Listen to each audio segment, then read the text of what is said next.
What's up? This episode discusses 2D and 3D vectors. So the first thing we need to know is find component form.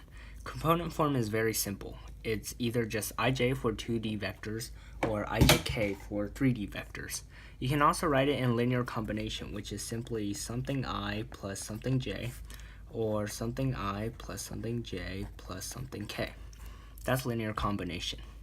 Additionally, we have magnitude, which is basically in two vertical brackets, and to find it, all you have to do is the distance formula. For number 3, we need to do vector addition, subtraction, and scalar multiplication, and this is really like the 4th grade math that you have done. You simply add or subtract, or for scalar multiplication, you just distribute out. After that, we have unit vectors in a given direction. So for 2D and 3D, all you would have to find is the magnitude of the vector and put the coordinate on top. So the magnitude is always on the bottom and the coordinate you would have is on the top. Remember, a unit vector of 1 is called the standard unit vector.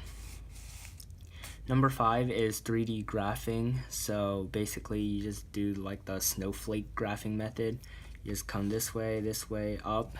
Basically it's not really tricky, but you just have to pay attention. And distance, once again, use the distance formula highlighted up there.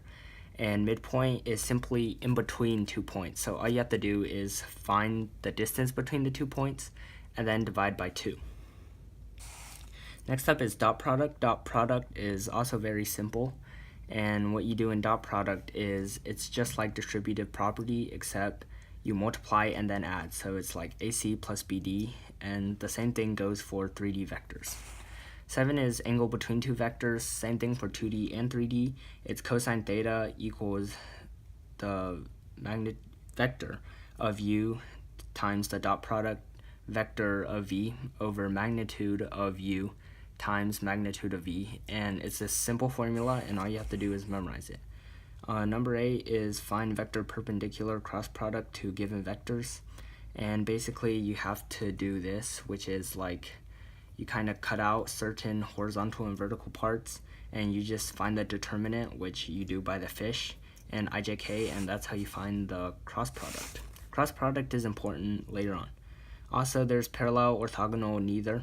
In orthogonal, you just do dot product, and if it equals 0, then you know that it is orthogonal. For parallel, you can just simplify the vectors, see if they're proportional. So 1, 2, 3 and 2, 4, 6 would be parallel, because 2, 4, 6 simplifies to 2 times vector 1, 2, 3.